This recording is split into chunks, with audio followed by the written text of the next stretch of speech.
এটা হলো জুপিটার, আমাদের সৌরজগতের সবথেকে বড় গ্রহের মধ্যে একটি। এটা এতটাই বড় যে এর ভেতরে 1300-রও বেশি পৃথিবী অনুসারে ঢুকে যেতে পারে। তবে জানেন কি এই গ্যাস জায়ান্টের সম্পর্কে নাসা এমন কি আবিষ্কার করেছে, আর এমন এক কি জিনিস যা বিজ্ঞানীদের রাতের ঘুম কেড়ে নিয়েছে? এটা হলো ইউরোপা, জুপিটারের একটা চাঁদ।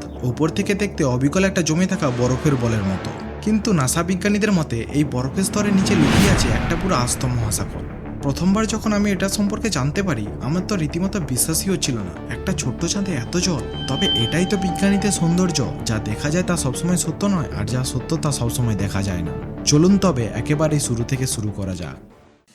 এটা হলো 2011 সাল। নাসা একটি স্পেসক্রাফট লঞ্চ করেন যার নাম জুনো। তবে এটি কোনো সাধারণ স্পেসক্রাফট ছিল না, একে তৈরি করা হয়েছে জুপিটারের গভীরতম রহস্যগুলোকে খোঁজ করার জন্য।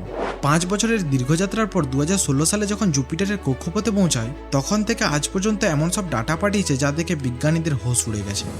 সবচেয়ে প্রথম আবিষ্কারটি ছিল জুপিটারের উত্তর মেরু অঞ্চল। এতদিন আমরা জুপিটারকে সবসময় পাশ থেকেই দেখেছি তার বিখ্যাত ডেটাগুলোকে, কিন্তু জুনো প্রথমবার জুপিটারের উত্তর এবং দক্ষিণ মেরু ক্লোজ আপ ফটো পাঠায়। And just look at this images.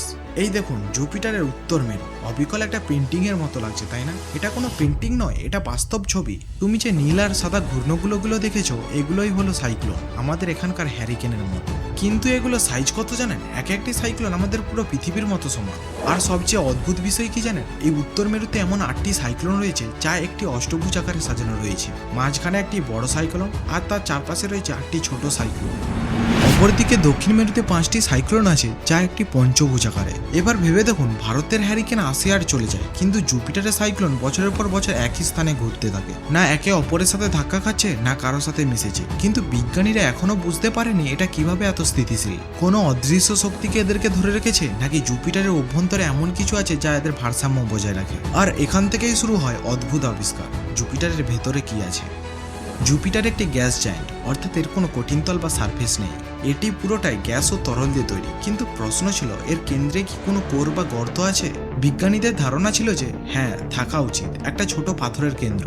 তবে জুনো যে ডাটা পাঠিয়েছে তা থেকে জানা গেছে জুপিটারের কেন্দ্র বা কোর আছে, বাট তবে তা মোটেও ছোট নয়। এই কেন্দ্রটি পৃথিবীর চেয়ে অন্তত 10 গুণ বেশি ভারী। আর সবচেয়ে আশ্চর্যের বিষয় কি জানেন? এই কেন্দ্রটি একদমই শক্ত বা কঠিন নয়, অর্থাৎ এটি ভারী মৌলগুলোর একটি মিশ্রণ যা তরল হাইড্রোজেনের সাথে মিশে আছে। মনে হচ্ছে কেউ যেন একটা বড় ঝাঁকুনি দিয়ে জুপিটারের ভেতরে সব জিনিস গুলিয়ে দিয়েছে। চলুন এবার কথা বলা যাক তৃতীয় আবিষ্কারটি নিয়ে, জুপিটারের চাঁদগুলোতে জলের উপস্থিতি। এখন জুপিটারের 95টিরও বেশি চাঁদ রয়েছে, তবে এর মধ্যে 4টি চাঁদ খুবই বিশেষ: আইও, ইউরোপা, গ্যালিমেড ও ক্যালিস্টো। এদের গ্যালিলিয়ান চাঁদ বলা হয়, কারণ বিজ্ঞানী গ্যালিলি এদের প্রথম আবিষ্কার করেছিলেন। আর 4টির মধ্যে সবচেয়ে আকর্ষণীয় হলো ইউরোপা। ইউরোপার উপরিভাগের দিকে তাকালে দেখতে পাবেন অবিকল একটা ফাটা বরফের মতো লাগছে না? ইউরোপার উপরিভাগ হলো 15 থেকে 25 কিলোমিটার পুরো একটি বরফের স্তর। তবে এই স্তরের নিচে কি আছে? প্রায় 100 কিলোমিটার গভীর তরল মহাসাগর। হ্যাঁ, এটি একটি আস্ত মহাসাগর যার নোনা জল আজও তরল অবস্থায় রয়েছে। এখন প্রশ্ন হলো, সূর্য থেকে তো এত দূরে, এত ঠান্ডা জায়গায় জল কিভাবে তরল থাকতে পারে? এর উত্তর হলো টাইডাল হিটিং বা জোয়ার ভাটার কারণে সৃষ্টি তাপ। দেখুন, ইউরোপা জুপিটারের খুব কাছাকাছি অবস্থিত, আর জুপিটারের মহাকর্ষক গ্র্যাভিটি এতটাই শক্তিশালী যে এটি ইউরোপাকে সুইচ করে, যেমন একটা স্ট্রেচ বলকে চিপে ধরে, তাই না? আর যখন ইউরোপা সুইচ হয়, তখন তার ভেতর থেকে ঘর্ষণ হয় এবং সেই ঘর্ষণে তাপ উৎপন্ন হয়। আর এই তাপই ইউরোপার ভূগর্ভস্থ মহাসাগরকে তরল রাখে। এবার এখনকার সবচেয়ে রোমাঞ্চক বিষয়টি কি জানেন? পৃথিবীতে যেখানেই জল আছে সেখানেই জীবন আছে। আমাদের সমুদ্রে সবচেয়ে গভীরে, যেখানে সূর্যের আলোও পৌঁছায় না, সেখানেও জীব রয়েছে। হাইড্রোথার্মাল ভেন্ট বা উষ্ণ তাপমাত্রার ব্যাকটেরিয়া, মাছ এবং অদ্ভুত সব প্রাণীরাও বেঁচে থাকে।